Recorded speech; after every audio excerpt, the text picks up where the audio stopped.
আমাদেরকে মানুষ বানাইছেন।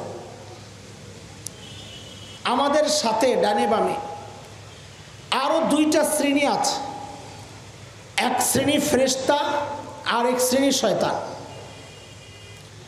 এই দুই শ্রেণীর বিপরীত স্বভাব। ফেরেশতাদের স্বভাব হচ্ছে আল্লাহ বানাইছেনই ওইভাবে যে তারা আল্লাহর নাফরমানি করার শক্তিই রাখে না, সেই যোগ্যতাই নাই। সূরা তাহরিম 6 নম্বর আয়াত, ওই আয়াতে আল্লাহ ফেরেশতাদের স্বভাব জানাচ্ছেন কি, লা ইয়াসুনাল্লাহা মা আমারহুম ওয়া ইয়াফআলুনা মা ইউমারুন। আল্লাহ যা বলেন তা তারা মানতে বাধ্য, তাই করে। এটা হলো এক শ্রেণী যাদের গুনাহ করার কোনো যোগ্যতাই নাই, শক্তিই নাই, সামর্থ্যই নাই। আরেকটা শ্রেণী হচ্ছে শয়তান, যাদের নেয়ামতের কদর মূল্য না দেওয়ার কারণে আল্লাহ ভালো কাজ করার যে নেয়ামত ওই তৌফিক ছিনায় আনিছেন। এখন এই গ্রুপ খালি শয়তানিই করে, ওর কাজটাকেই মানুষ শয়তানি বলে।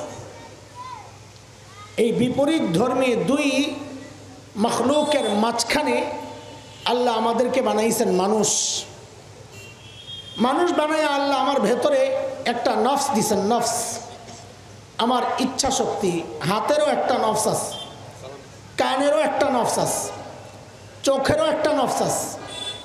গোটা শরীরের ব্যবহার ইচ্ছাটা মানুষ দুইভাবে করে, ভালো ইচ্ছা, খারাপ ইচ্ছা, দুইটাই আল্লাহ মানুষের মধ্যে দিছেন। আল্লাহ বলেন ওয়ানাফসিন ওয়া মা সাওয়াহা ফাআলহামাহা ফুজুরাহা ওয়া তাকওয়াহা قد أفلح من زكاها وقد خاب من دساها। গুনাহ করার ইচ্ছাও দিছি, নেকি করার ইচ্ছাও দিছি।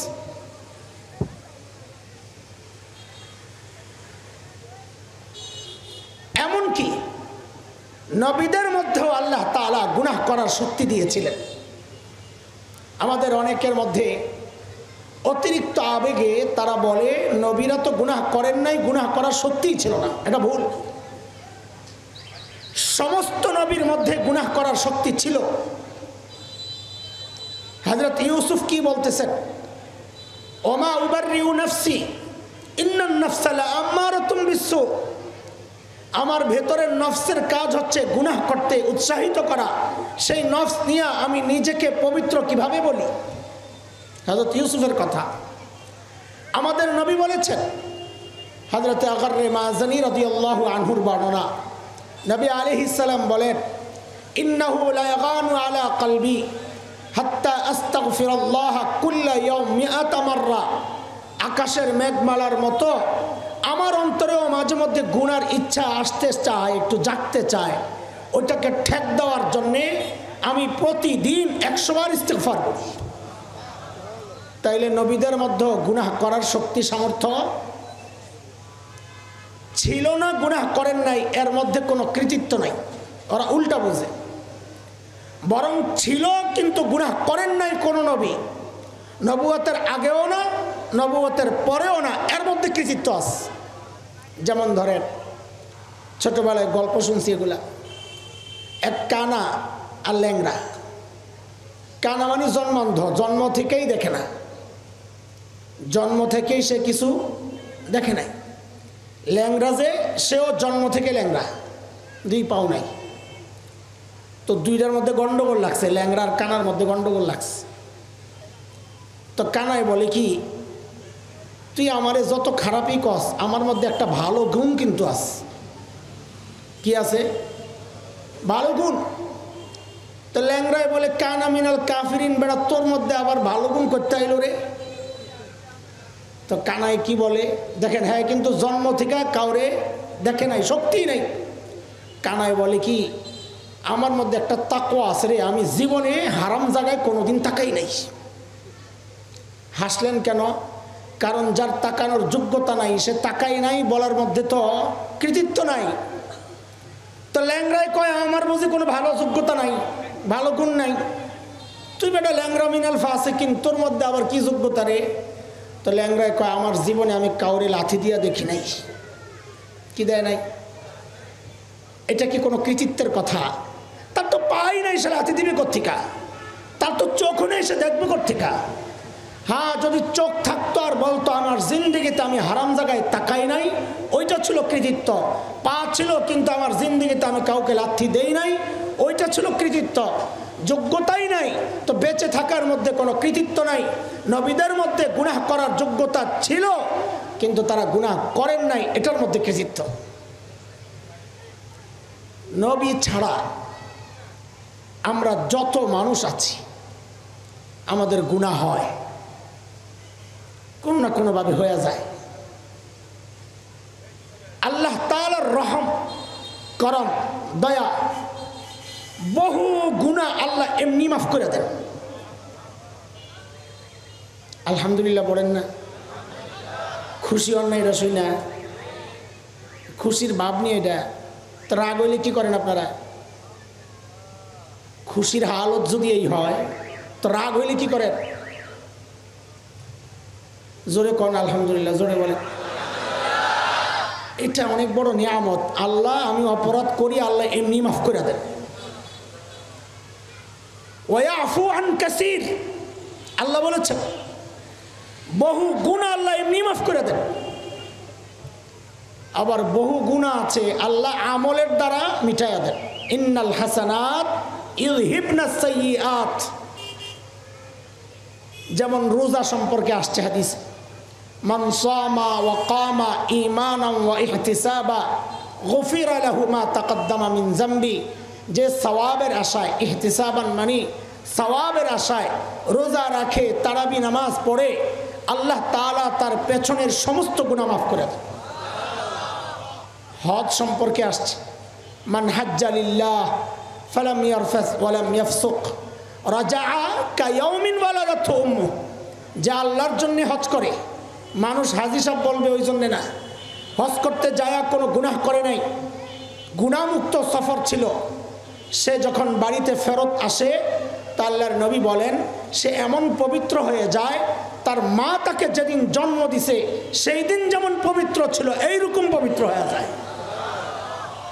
উমরা সম্পর্কে আসছে, আল উমরাতু ইলাল উমরাহ কাফারাতুন লিমা বাইনাহুমা।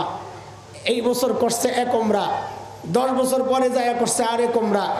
নবী বলেন 2 উমরার মাঝখানের গুনাহ যা আছে আল্লাহ ছাড়াইয়া দেন। এই সুবহানাল্লাহ বলতেছেন যে এই সুবহানাল্লাহ দিয়েও গুনাহ মাফ হয়।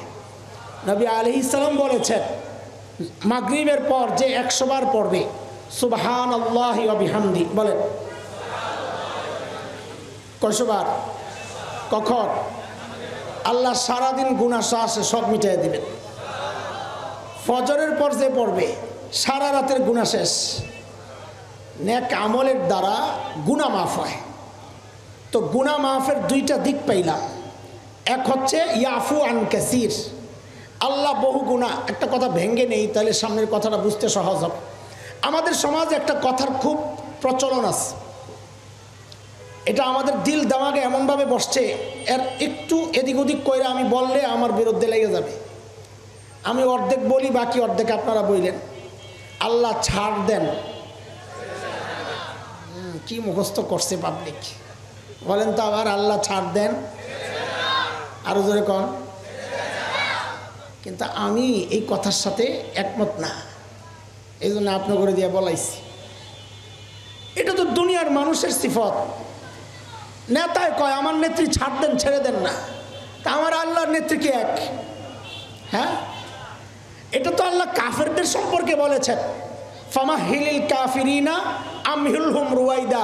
নবী আপনিও একটু ছাড় দেন, আমিও ছাড় দিছি, একবারে ধরুন। এটা কাফেরদের ব্যাপারে বলা কথা। ইমানদারদের ব্যাপারে আল্লাহ বলেন ওয়াফু আন কাসীর, বহু গুনাহ আমি ছাড়ও দেই, ছেড়েও দিই।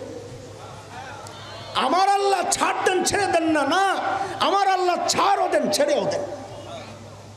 তো আমার কথা না রে ভাই, আল্লাহ বলতেছেন ওয়াফু আন কাসীর। তবে তবে কিছু গুনাহ আছে আল্লাহ ছাড় দিলেও ছেড়ে দেন না, কিছু গুনাহ আছে।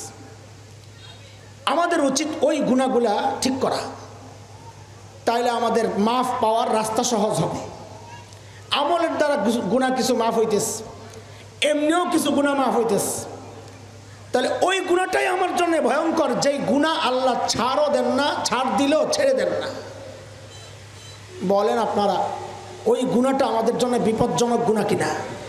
এটা বুঝছেন? এই পর্যন্ত কথাটা বুঝছেন? তাহলে ওই গুনাহটা বের করা দরকার। সেই গুনাহ কি? তা আল্লাহ তাআলা বলেছেন সেই গুনার কথা, যেটা আমি আয়াতে পড়েছি। আল্লাহ বলেন, বালা মান কাসাবা সাইয়্যাতান ওয়া আহাতাত বিহি খাতিআতুহু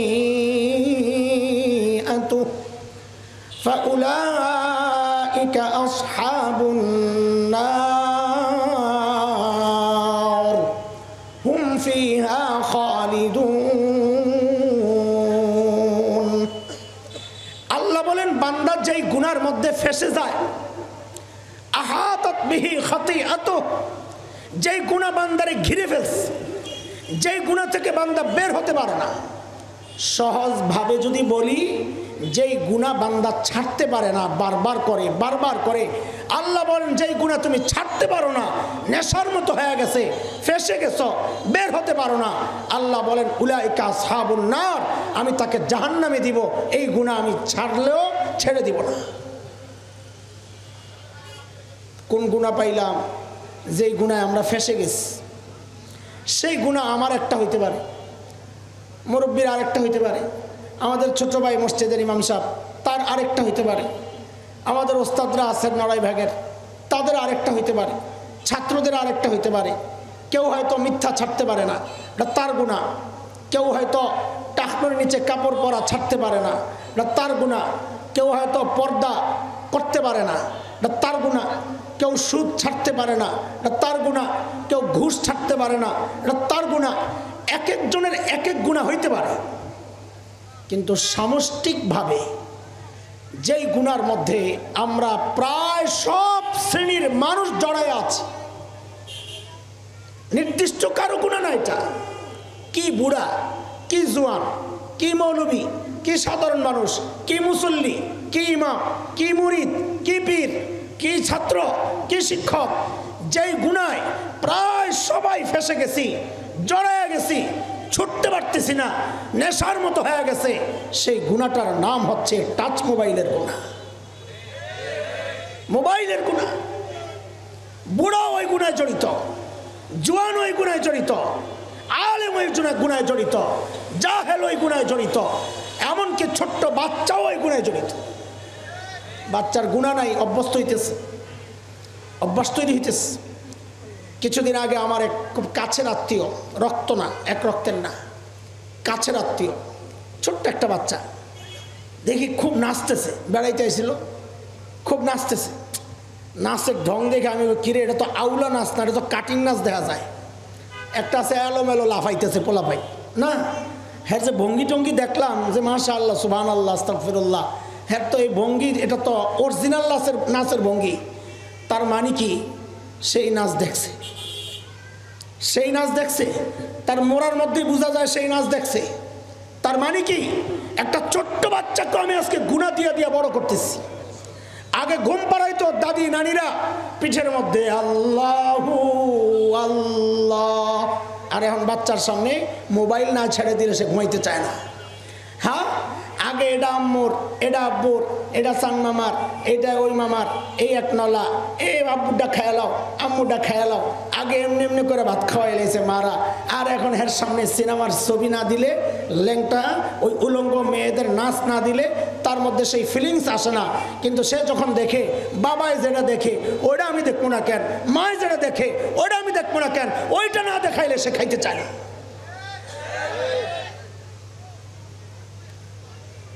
দেখেন আমাদের যে সমাজ, এই সমাজে আমি দেখছি খুব ওই গুণাগুলো কি কি যা প্রায় সবাই জড়াই আছে। খুঁজে খুঁজে আমার নজরে যেগুলা পড়ছে কয়েকটা গুনাহ।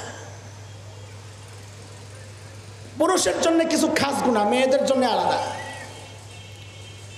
বাংলাদেশের অধিকাংশ পুরুষ এই গুনায় জড়ায় আছে, সে ছাড়তে পারে না। সেটা হচ্ছে টাকনোর নিচে কাপড় পরা।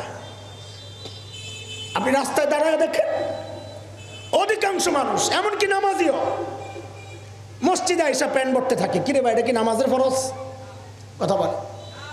টাকনোর উপরে কাপড় পরা এটা কি নামাজের ফরজ না পুরুষের ফরজ? তা আপনি মসজিদে আইসা বটেন, মসজিদ থেকে বাইরে কি আপনি বেরি? মসজিদে ঢুকলে পুরুষ, মসজিদের বাইরে গেলে মহিলা। তো এখানে ওঠান না কেন? কেন আপনার মাথায় ঢুকছে না নামাজের ফরজ। অধিকাংশ মানুষ এই গুনায় জড়ায় আছে, অধিকাংশ মানুষ দাড়ি কাটার গুনায় জড়ায় আছে। তালাশ করে দাঁড়ান, এখানে যারা আছেন এরাই তো অধিকাংশ না। রাস্তায় চলাচল করে যারা, এরা অধিকাংশ। অধিকাংশ মুখের দাড়ি নাই, কাটে। আরো আফসোসের কথা, সে মনে করে এটা বেশি গুনাহ না। গুনাহ করার চেয়ে এই ভাবটা আরো মারাত্মক, গুনাহকে গুনাহ মনে না করা। কেন? গুনাহকে গুনাহ মনে না করা এটা গুনাহ করার চেয়েও মারাত্মক কেন? এটা বোঝানোর জন্য আমাকে একটু দূর ঘুরে আসতে হবে। একটু ধৈর্য ধরে মনোযোগ সহ কথাগুলো শুনলে আমি একটু শান্তি পাই, কারণ আমার খুব কষ্ট হইতেছে কথা বলতে। বুঝতেছেন হয়তো অনেকে যারা আমার গলার সাথে পরিচিত, এখন নতুন গলায় তো বুঝতেছেন কিছু যে আমার কষ্ট হচ্ছে। এ হাকিকত হয় মাজাজ নেই, বুঝলে গেছোস কিচ্ছা কি? এ হাকিকত হয়, ইহা হাকিকত চলতি হয়, মাজাজ নেই। শয়তানরে যখন আল্লাহ তাআলা তাড়াইয়া দিছে, ভাগ। শয়তান আল্লাহরে ভালো করে চিনত। ও জানে আল্লাহর রাগ যেমন আছে মায়াও আছে। আল্লাহ রাগ হইয়া তাড়াইয়া দিছে, মায়ার সুযোগটা আমি কেন নিব না? তো শয়তান কয়, আল্লাহ তাড়াইয়া তো দিবে না, আমার কিছু দিবেন না? আমার কিছু চাওয়া পাওয়া ছিল। একটা ছোট্ট ঘটনা শোনাই আপনাদেরকে। 3-4 বছর আগে মদিনায় বাংলাদেশের এক ফকির ধরা পড়ছে, ভিক্ষা করে, নিষিদ্ধ। তার 2 হাত কাটা, মাদারীপুর বাড়ি। আমি তখন মদিনায়, ওরে পুলিশে ধরছে। তো বাংলাদেশের হজ মিশন থেকে ইউনিভার্সিটি, মদিনা ইউনিভার্সিটির ছেলেরা কিছু কাজ করে কন্ট্রাক্টে, মানে নির্দিষ্ট সময়ের জন্য আর কি। ওরা গেছে চুলাই আনতে, পরে দেখে অপরাধ কি, সে প্রতি বছরই হজ করতে আসে। পাসপোর্ট কথা বলতেছে, প্রতি বছরই হজ করতে আস, খরচ টরচ কম দিয়া কোনো রকমে হজ করতে আস। আইসা ভিক্ষা কইরা হজের যে খরচ এটা ওড়ায়, আরো অনেক আয় হয়, এটা দিয়া সারা বছর চলে। হ্যাঁ, প্রতি বছরের হাজি সাহেব। হাত কাটা গেছে কেমনি? ডাকাতি করে ধরা পড়ছিল, পাবলিক পিডাইয়া হাত মাত কাইটা শেষ করে আলিস। ডাকাত এখন প্রতি বছরে হাজি সাহেব। হ্যাঁ, ধৈর্য নিয়া বাংলাদেশের হজ মিশন যে অফিসে বসায় রাখছে, দেশে পাঠিয়ে দেওয়া হবে। গাট্টি গুট্টি যা আছে সব হাজির করা হয়েছে। এখন আর এয়ারপোর্টে পাঠাইবে, বিদায় বিদায়, হজ করা লাগবে না। হ্যাঁ বলে আস্তে করে কয়, স্যার আমারে যে দেশে পাঠাইয়া দিবেন, আপনারা আমারে কিছু দিবেন টিবেন না? কারবার দেখছেন কতটা বেপরোয়া সে। তার চিন্তাটা আসে না, যেই অপরাধ করছি আর ধরা পড়ছি, আমি যে সুস্থভাবে বাড়িতে যাইতেছি, এই তো আল্লাহর শুকর। হ্যাঁ কয়, আমারে যে বিদায় করে দিবেন, পাঠাইয়া দিবেন বাড়িতে, আমারে কিছু দিবেন টিবেন না? ঠিক শয়তানরেও যখন আল্লাহ কইছে বাইরো তুই, তো শয়তান আসার সময় কয়, আল্লাহ আমার কিছু দিবেন টিবেন না? তো আল্লাহকে কি চাস? তো শয়তানের প্রথম চাওয়া, রব্বি আনজিরনি ইলা ইয়াউমি ইউবাসুন। আল্লাহ আমি হায়াত চাই কোন পর্যন্ত? মাইসিনস কইছি না, এই সবাইরে কই না, ওই যে মাদ্রাসা ছাত্র করে কইছি, আমাকে ছাত্র ওরা। দুনিয়ার সব মাদ্রাসা আমাদের মাদ্রাসা, সব ছাত্র আমাদের ছাত্র, সেই হিসাবে বলতেছে। তোরা আবার রাগ হইস না, আরেক জায়গাতে এবারে মাতবুরি করে, এটা মহাব্বত। মাঝে মাঝে আমি তুই করে বলি, তো মুরব্বী করে বলি, আপনার আবার রাগ হয়ে নেই, রবরে কইছি। এত অভদ্র কেন? তুমি বললে কি হয় মিয়া? তুই আর তুমির পার্থক্য যদি বুঝতেন তো আপনি এই কথা কইতেন না। তুইটা আসে কলিজার একদম গভীর থেকে, তুমি তো ভাষা ভাষা শব্দ। ভদ্রতা দেখো। শয়তান কি চাইছে আল্লাহর কাছে? প্রথম আল্লাহ হায়াত চাই কোন পর্যন্ত? একজন সহি পাওয়া গেছে।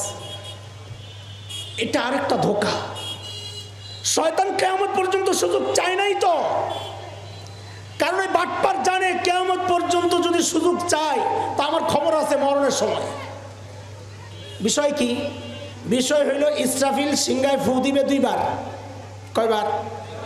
একবারে হবে, প্রথমবার কিয়ামত, সবাই মইরা শেষ। আরেকবার ফু দিবে যাকে ইয়াউম ইউবাসুন বলে, ওই ফুয়ে সবাই আবার জিন্দা হবে। ওই জিন্দার পর আর মৃত্যু নাই, মৃত্যুরে কবর দেওয়া হয়েছে। শয়তান কয় আল্লাহ আনজিরনি ইলা ইয়াউমি ইউবাসুন, ওই ইয়াউমি ইউবাসুন পর্যন্ত আমার হায়াত বাড়ায়া দেন, তাহলে মরা থেকে আমি বেঁচে যাব। টের পেয়েছেন বাটপারি? এই বাটপারি আল্লাহ বুঝে না? বুঝে? তা আল্লাহ কি বলছেন? ইন্নাকা মিনাল মুনজারিন, যা সুযোগ দিলাম, তবে টাইম তুই যেটা চাইছস ওইটা না, ইলা ইয়াউমিন ওয়াক্তিন মালুম। টাইম কিন্তু ওইটাই, প্রথম ফুয়ে সব মরব, তুইও মরবি। কুল্লু শাইইন হালিকুন ইল্লা ওয়াজহা। শয়তান দেখছে যদ্দূর চাইছিলাম অদ্দূর তো পাই নাই, ঠিক আছে আরেকটা কয়ালাই, আল্লাহরে চাইলেই তো দেয়। শয়তান জানে এটা। তো শয়তানের জরুরত শয়তান মিটাইতেছে কার কাছে চাইয়া? জোরে কও। শয়তানের জরুরত শয়তান পেশ করতেছে কার কাছে? চাইতেছে কার কাছে? আর তুমি যায় চাও খাজার কাছে। মিয়া তুমি তো শয়তানের চেয়ে খারাপ। কথা বুঝেন নাই? শয়তানের দাবি দাওয়া দিছে কার কাছে? পাশ হইতেছে কার কাছ থেকে? শয়তান তার চাওয়া পুরা করছে আল্লাহর কাছে চাইয়া। আর তুমি জাহেল যায়া ওই মৃত্যু ব্যক্তির কাছে সন্তান চাইয়া, সম্পদ চাইয়া তোমার জরুরত মিটাইতে চাও, তুমি তো শয়তানের চেয়ে খারাপ। মিয়া ও আমারও বলা বাইন লাগবে, যা তোরও সন্তান হবে, যা। দেখছে যে চাইলে তো পাওয়া যায়। আল্লাহ শেষ একটা কি কয়, আপনার বান্দার ভিতরে দৌড়ানোর সুযোগ আমারে করে দেন।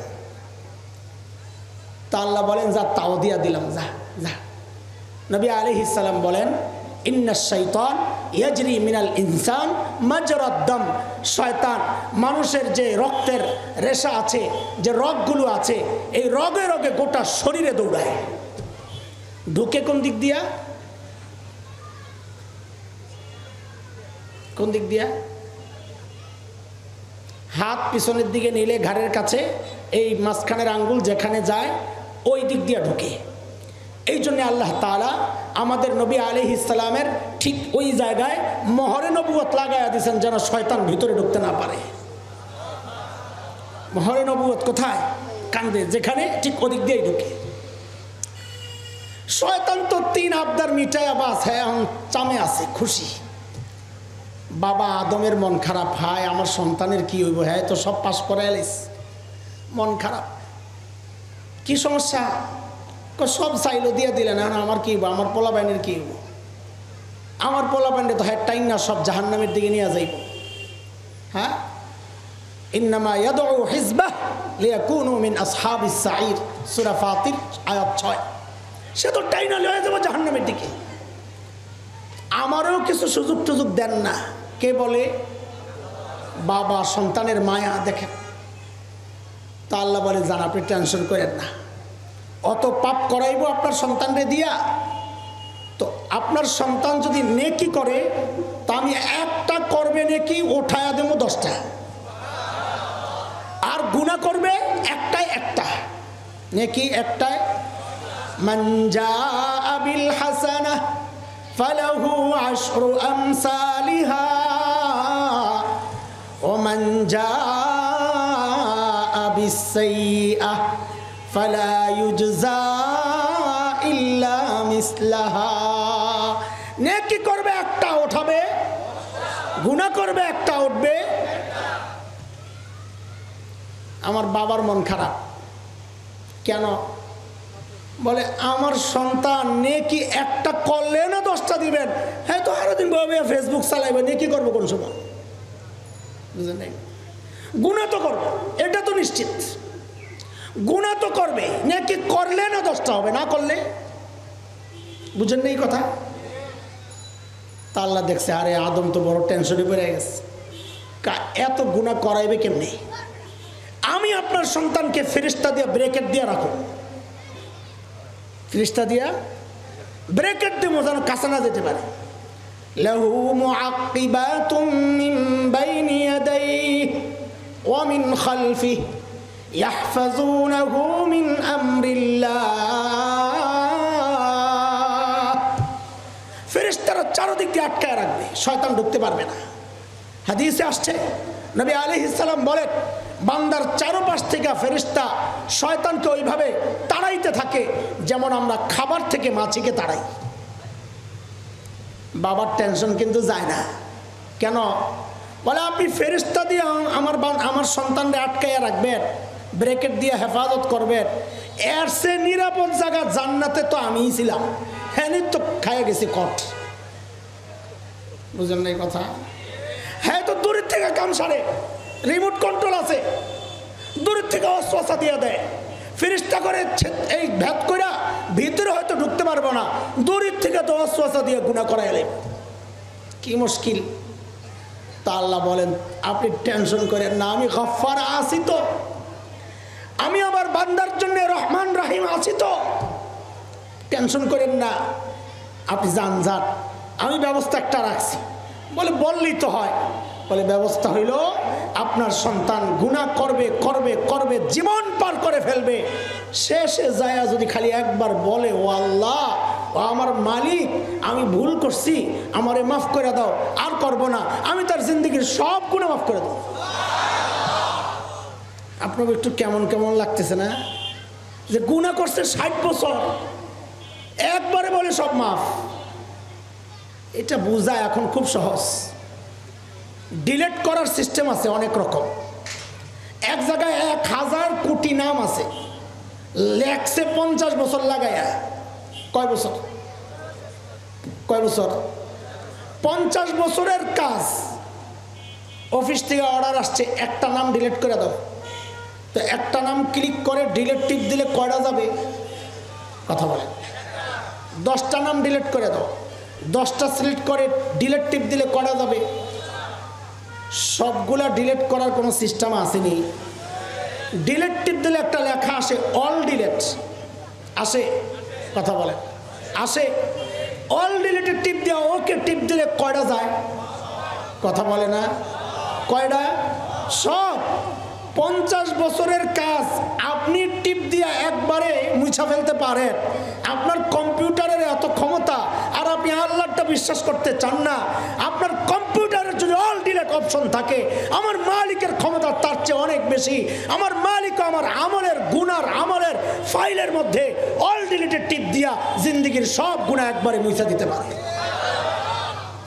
বাকি আপনারা কোন অল ডিলিট? আমরা বলি তাওবায়ে নসুহা। অল ডিলিটের নাম কি? আরে বলেন, অল ডিলিটের নাম কি? আমগো অপশন হইল তাওবায়ে নসুহা।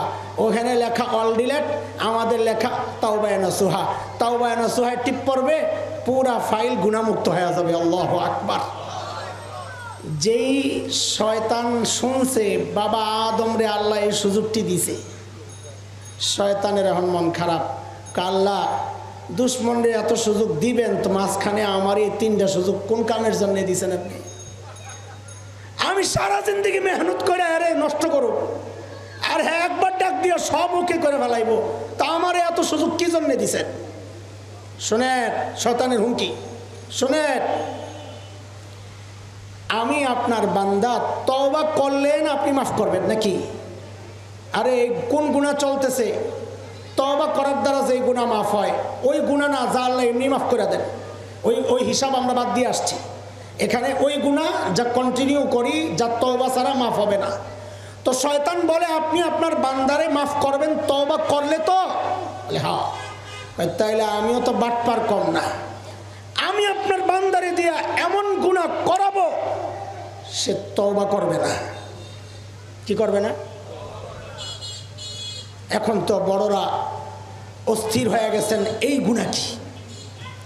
ওইটা কোন গুনাহ যে গুনাহ বান্দা করবে কিন্তু তওবা করে না? খুঁজতে খুঁজতে পাওয়া গেছে 2টা গুনাহ। এই খেয়াল করেন, কয় গুনাহ? হ্যাঁ, বড় ভয়ঙ্কর জিনিস। খুঁজতে খুঁজতে পাওয়া গেছে 2 গুনাহ। 1 নম্বর গুনাহ হচ্ছে যেটা বান্দা করে কিন্তু তওবা করে না, সেই গুনার নাম হচ্ছে বিদআত। কি? বিদআত। কারণ সে যদি গুনাহ মনেই করতো তাহলে তার বেদাত হইতো না। সে তো করে সওয়াব মনে করে। কথা বলেন, বেদাত করে মানুষ। বেদাত কাকে বলে? কোনো কাজ নিজের মন মতো সওয়াবের আশায় করা।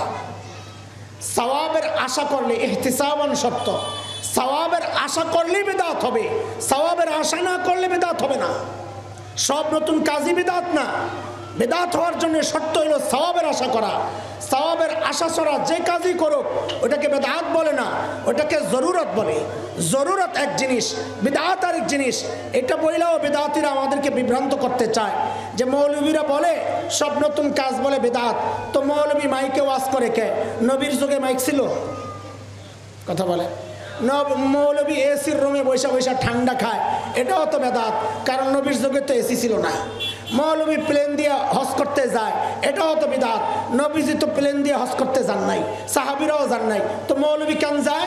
বলে বোকা, বেদাত আর জরুরত তুমি চিনোই নাই। একটা হচ্ছে শরীয়ত, একটা হচ্ছে জরুরত, একটা হচ্ছে বিদআত। শরীয়ত যা আমি সওয়াবের আশায় করি, যার কোরআন সুন্নাহ দলিল আছে। জরুরত যা আমি করি নতুন কাজ, কিন্তু আমি সওয়াব মনে করে করি না, এটা জরুরত। মাইক জরুরত, এসি জরুরত, ফ্যান জরুরত, প্লেন জরুরত। বেদাত কাকে বলে? যা আমি করি কোরআন সুন্নায় দলিল নাই, আমি করতেছি সওয়াবের আশায়। আমি ডেক করতেছি, ওরস করতেছি, ওই লাফায়া লাফায়া জিকির করতেছি, লাফায়া লাফায়া মিলাদ পড়তেছি, যা সাহাবীরা করেন নাই, এটা আমি সওয়াবের আশায় করতেছি। এই জন্য এটা জরুরত না, এটা সুন্নত না, এটা শরীয়ত না, এটার নাম বেদাত। বেদাত এক গুনাহ, যে গুনাহ মানুষ করে কিন্তু তওবা করে না। শয়তান তার টার্গেট পুরো করে কি দিয়া দেখেন। আরেকটা বলে ওই গুনাহ, যেই গুনারে বান্দা গুনাহ মনে করে না, ওই গুনাহ আমি করাবো যে গুনাহ বান্দা গুনাহ মনে করে না। তো বাংলাদেশে আইসা অধিকাংশের কাপড় টাকনুর নিচে লয়ে গেছে। শয়তানের মিশন সাকসেস, কারণ মানুষ গুনাহ করতেছে, কবিরা গুনাহ করতেছে। টাকনুর নিচে কাপড় পরা কোন গুনাহ? বলেন কোন গুনাহ? কবিরা গুনাহ। যেই গুনার ব্যাপারে শাস্তির কথা আছে ওগুলা কবিরা গুনাহ। টাকনুর নিচে কাপড় পরার শাস্তির কথা আছে। মা আসফালা মিনাল কাবাইন মিনাল ইজার ফিন্নার, জাহান্নামের ওয়াইদ আছে, জাহান্নামের কথা আছে। যেই গুনায় ওগুলাই কবিরা গুনাহ, এটা একটা মত। এছাড়াও কবিরা গুনাহ আরও আছে। তাই কাজেই টাকনুর নিচে কাপড় পরা কোন গুনাহ? দাড়ি কাটা কোন গুনাহ? কবিরা গুনাহ। অথচ কত মানুষ দাড়ি কাটে গুনাই মনে করে না। এটা হচ্ছে ছেলেদের মধ্যে। মেয়েদের একটা গুনাহ হয় প্রায় দেখা যায়, যেটাকে অনেকে গুনাই মনে করে না, সেটা হচ্ছে মুখ খুইলা চলা। কি? পর্দা করে, ইবাদত করে, নামাজ পড়ে। আমার বহু বোন আছে এমন, কিন্তু সে রাস্তায় যায় মুখ খুইলা, কারণ তাকে কোন হুজুর বলছে মুখ খোলা জায়েজ। মুখ খোলা কোরআন না বুঝার ফসল। এটা দিনের মিজাজ না বুঝা, দিন কি চায় না বুঝার ফসল এটা। অথচ আমার বোনদের ব্যাপারে কোরআন কি বলে? সূরা নূর 31 আয়াত, ওয়ালা ইউবদিনা যিনাতাহুন্না। মেয়েরা যেন তাদের সৌন্দর্য প্রকাশ না করে, সৌন্দর্য প্রকাশ না করে। কাজী সৌন্দর্য যেখানেই প্রকাশ পাবে ওইটাই পর্দার খেলাফ হবে। এখন আপনারা বলেন মেয়েদের বা মানুষের সৌন্দর্য প্রকাশ পায় কি দিয়া? মাথা দিয়া না পাও দিয়া? কি দিয়া? কি দিয়া? বিয়া করতে গেলে কি দেখে? চেহারা দেখে না অন্য কিছু দেখে? তো তুমি কও চেহারা খোলা জায়েজ, আল্লাহ কয় সৌন্দর্য গোপন করতে। মুখ খুইলা সৌন্দর্য গোপন হয় না ওপেন হয়? কথা জিজ্ঞেস করতেছি। মুখ খুললে সৌন্দর্য গোপন হয় না ওপেন হয়? তাহলে মুখ খোলা জায়েজ হবে না হারাম হবে? যেই বোরকা পরলে আপনার স্মার্ট লাগে, সুবহানাল্লাহ, টাইট বোরকা, রঙিন বোরকা, ডিজাইন তোলা বোরকা, বলে এই বোরকা পরলে সৌন্দর্য গোপন হয় না ওপেন হয়? কালা বেড়ি একটা হাইফাই বোরকা পইরা এখন হয়ে গেছে স্মার্ট নারী। কি হয়ে গেছে? কাটাবট বোরকার দোকান, লেখা ফ্যাশন হাউস। আমি ঠিক আছে, ফ্যাশন হাউস, তার মানে এটা শরীয়তের পর্দার বোরকা তারা বেছে না। নাহলে ফ্যাশন কেন দিল? শরীয়ত বলে পর্দা হবে ফ্যাশন ঢাকার জন্যে। বলে এই ফ্যাশন ঢাকতে যায় যদি সালার চট পরে ওইটাও পর্দা, ফ্যাশন ঢাকতে যায় যদি চাটা বোরকাই পরে, ওইটাও পর্দা। ফ্যাশন ঢাকতে যায়া সে সৌদি আরবের, দুবাই, কাতারের ওই স্পেশাল বোরকা পরছে, যা দ্বারা ফ্যাশন ঢাকে নাই, কালা বেডি আরো সুন্দর হয়ে গেছে। এটার নাম কোনোদিন পর্দা হইতে পারে না। এটা পর্দার নামে ধোঁকা, প্রতারণা ছাড়া কিচ্ছু না। এটা কোরআনের মিজাজ বুঝে না বইরা এই ফতুয়া দিয়া দেয়। বাংলাদেশের অনেক নারী এই গুনায় জড়ায় আছে, অথচ আফসোস হইল সেটারে গুনাই মনে করে না। সমস্যা হলো এটা। আল্লাহ তাআলা আমাদেরকে গুনাহ থেকে বাঁচারও তৌফিক দেখ এবং গুনাহকে গুনাহ মনে করে তওবারও তৌফিক দেখ। বলেন আমিন। বাঁচার উপায় কি? এই যে গুনাহ আমার দ্বারা হয়ে যায়, বাঁচার উপায় কি? বড়দের কাছে যাবেন বেশি বেশি, আল্লাহওয়ালাদের কাছে যাবেন বেশি বেশি। এটা একটা বাঁচার উপায়। আর একটা সহজ বাঁচার উপায় আমি বলে দিয়ে যাচ্ছি। যুবকরা তোমাদের পায়ে হাতটা রাইখাই কথাগুলো বলতে চাই, তোমাদের একটু মনোযোগ আকর্ষণের জন্যে। বাবা, তোমাদের এই এক বড় ভাই অথবা বাপ চাচাদের কাতারে রাইখা আমার কথাগুলো একটু শোনো। গুনাহ এক ভয়ঙ্কর জিনিস। গুনাহ কইরা কেউ আল্লাহওয়ালা হইতে পারে না। আল্লাহ বলেছেন ইন আউলিয়াউহু বলো, আহা বলো না, ইন আউলিয়াউহু ইল্লাল মুত্তাকুন। আরে আমি মনে নাই তোমার থেকে শুনতে চাইতেছি, বিষয়টা এমন না। আমি তোমার থেকে বলাইয়া তোমার জেহেনে বসাইতে চাইতেছি। বলো ইন আউলিয়াউহু ইল্লাল মুত্তাকুন। আল্লাহর ওলি তারাই যারা মুত্তাকি। আল্লাহ বলতেছে আল্লাহর ওলি কারা? কাজে গুনাহ করে কেউ কি হইতে পারে না আল্লাহর ওলি। তার বহু আমল থাকতে পারে, একজনের আমল কম কিন্তু সে গুনাহ করে না, সেই আল্লাহর ওলি। ছাড়ার একটা সহজ উপায় বলি। মানুষ সাধারণত যেই প্রবণতায়, যেই চিন্তায় গুনাহ করে, দুইটা বিষয় তাকে উৎসাহিত করে। কয় বিষয়? এক হচ্ছে একাকিত্ব। কি? একা হইলেই দেখবা খালি মনটা কেমন কেমন করে। গুনার জিনিসটা আছে, মোবাইলটা বাইর করে টিপ দিলে তো ঢুকে যায়। এই ইচ্ছাটা কখন জাগে? যখন সে একা হয়। আল্লাহ মানুষের এই ভাবনার বিরুদ্ধে জবাব দিচ্ছেন, বান্দা তুই একা কইরে, হ্যাঁ, অহুয়া মাকুম, তুই যেখানেই থাকস না কেন আল্লাহ তোর সাথেই আছে, কেউ একা নাই। হাদিসের কথা কোরআনেও আসছে, কেউ একা হইলে তার সাথে আল্লাহ আছে। 2 নম্বর আল্লাহ, 2 জন হইলে 3 নম্বর কে? আল্লাহ। একা কর্তিকা হয় মানুষ। 2 নম্বর যে চিন্তা মানুষকে গুনাহ করতে উৎসাহিত করে সেটা হচ্ছে ওই ভাবনা, আমাকে তো কেউ দেখে না, আমাকে কেউ দেখে না।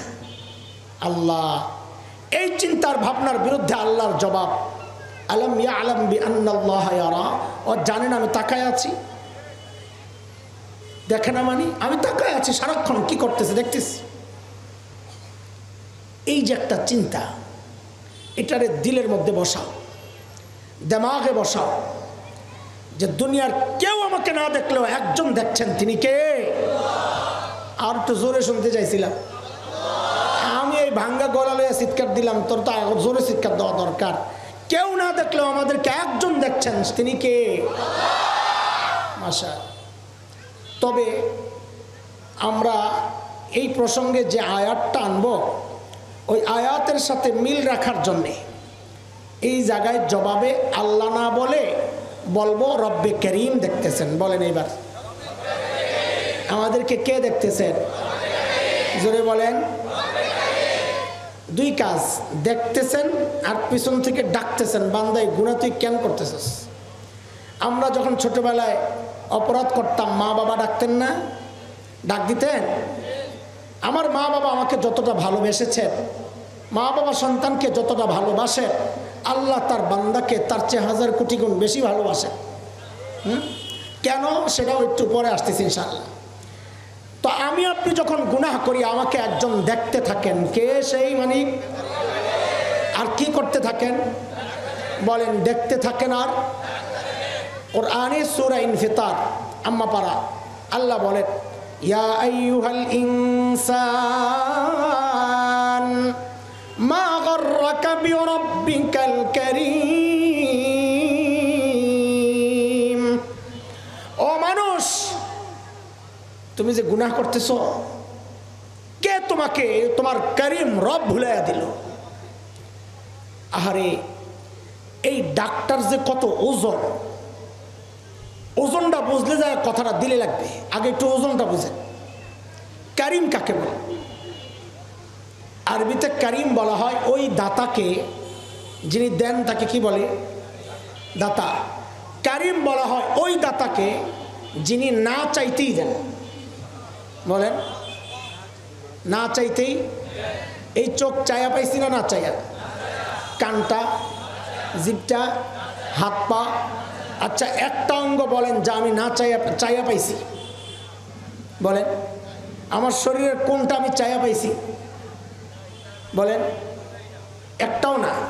যেই রব না চাইতেই দিছেন তাকেই বলে করিম রব। কি বলে? ডাক্তার ওজনটা বুঝার জন্য একটা উদাহরণ শুনে। আল্লাহ ছাড়া, রসুল ছাড়া বলেন তো আমাদেরকে সবচাইতে বেশি ভালোবাসেন কে? বললাম তো আল্লাহ ছাড়া। একজনেরটা বলেন, একটা বলেন না। আর একটু জোরে বলেন না, শান্তি লাগে তো।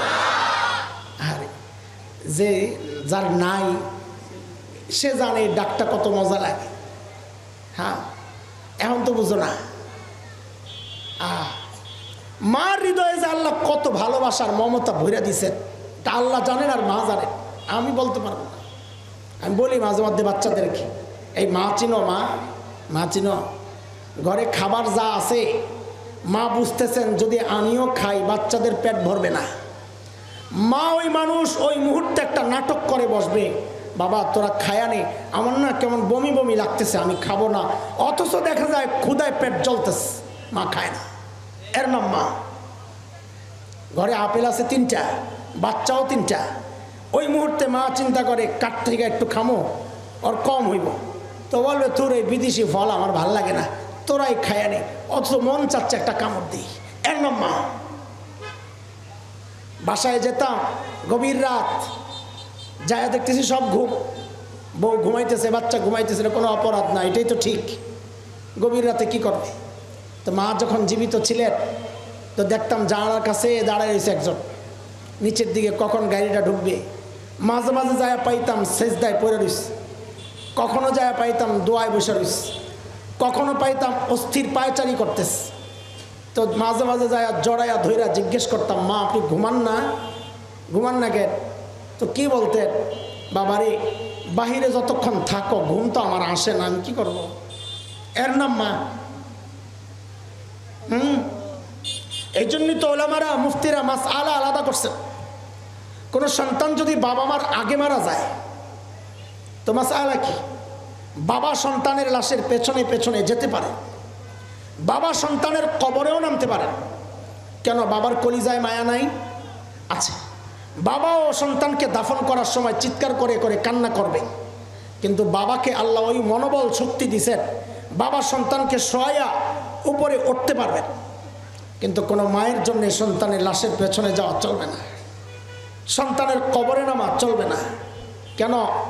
দুনিয়ায় এমন কোনো মা নাই যে সন্তানকে দাফন করার জন্য কবরে নেমে সন্তানকে দাফন করে নিজে সুস্থ অবস্থায় উপরে উঠবেন, এমন কোনো মা দুনিয়ায় নাই। নিজেও লাশ হয়ে সন্তানের সাথে শুয়ে পড়বে। আচ্ছা, একটা কথা জানতে চাই, এই যে মার কলিজায় এত মমতা, এত ভালোবাসা, কারণটা কি বলেন তো? মা আমার একটা চোখ বানাইছেন সেই জন্য। আরে কথা তো বলে, নাকটা বানাইছেন, কান বানাইছেন, হাত পাও। আচ্ছা, শরীরের কোন অঙ্গটা আমার মা বানাইছেন বলেন তো? বলেন। কিচ্ছু না, কয়েকটা পশম তো বানাইছেন। মা আমার কয়েকটা পশমও বানান নাই? আচ্ছা, একবারে বলে ফেলেন কি বানাইছেন, জোরে বলেন, আরো জোরে। কিছুই বানান নাই, অল্প কয়েকদিন ভাড়াটিয়ার মতো পেটে ধারণ করেছেন, হওয়ার পরে লালন করেছেন। এতই মার কলিজায় এত মায়া। মা আমার শরীরের কিচ্ছু বানান নাই, মা আমার শরীরের কিচ্ছু বানান নাই, একটা পশমও বানান নাই, তাতেই মার কলিজায় এত মায়া। আহ আহ তাইলে যে আল্লাহ আমার চোখ বানাইছেন ওই আল্লাহর কত মায়া। যে আল্লাহ আমার কান বানাইছেন ওই আল্লাহর কত মায়া। যে আল্লাহ আমার জবান বানাইছেন ওই আল্লাহর কত মায়া। যে আল্লাহ আমাকে এত এত নিয়ামত দিয়ে বাঁচায় রাখছেন ওই আল্লাহর কত মায়া। আরে জালিম, কত মায়া তুমি কি দেখো না?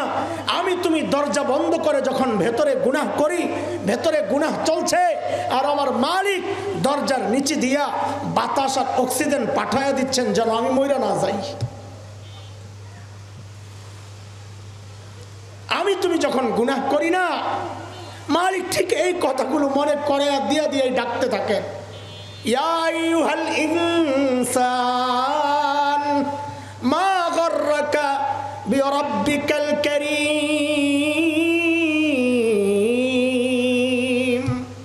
ওরে মানুষ, ওই কারীম রবের ব্যাপারে তোরে কে ধোকায় ফেল? কার কাছ থেকে তুই কি পায়া আমারে ভুলে গেলি?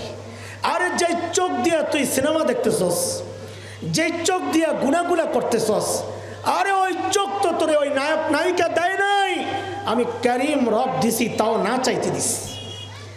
হেডফোন লাগায়া লাগায়া যে কান দিয়া তুই গুনাহ করতেছস, ওই কান কিন্তু তোর গায়ক গায়িকা দেয় নাই, আমি কারীম রব দিছি, তাও না চাইতে দিছি। তুই আমারে ভুইলা কোন দিকে যাচ্ছিস? মা গররাক বিরাব্বিকাল কারীম, কারীম রবের ব্যাপারে যিনি না চাইতে তোর এত কিছু দিয়েছেন, তার দেওয়া অঙ্গ প্রত্যঙ্গগুলা দিয়া তারই নাফরমানি করতেছস। মা গররাকা বিরাব্বিকাল কারীম।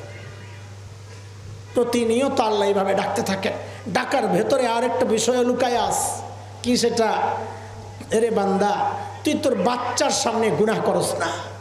আমার বাচ্চারা কি বলবে? তুই তোর মুরব্বীর সামনে গুনাহ করস না, মা বাবার সামনে গুনাহ করস না, তুই তোর সিনিয়র কেউ থাকলে তার সাথে সামনে গুনাহ করস না, তুই আমার মাখলুকরে দেখা গুনাহ করস না। কিরে বান্দা, তারা দেখলে তুই গুনাহ করস না, আর আমি রব বলতেছি, আমি শুধু দেখি না, আমি ডাকতেছি, তাও তুই গুনাহ ছাড়স না। কিরে বান্দা, আমার দাম বুঝি তোর কাছে ওই বাচ্চাটার চেয়েও কমে গেল? আমার দাম বুঝি তোর কাছে আমার মাখলুকের চেয়ে কমে গেল? আমার মাখলুক তাকায়া থাকলে তুই গুনাহ করস না, আর আমি বলতেছি আমি তোরে বানাইছি, আমি তাকায়া তাকায়া ডাকতেছি, তাও তুই গুনাহ ছাড়স না।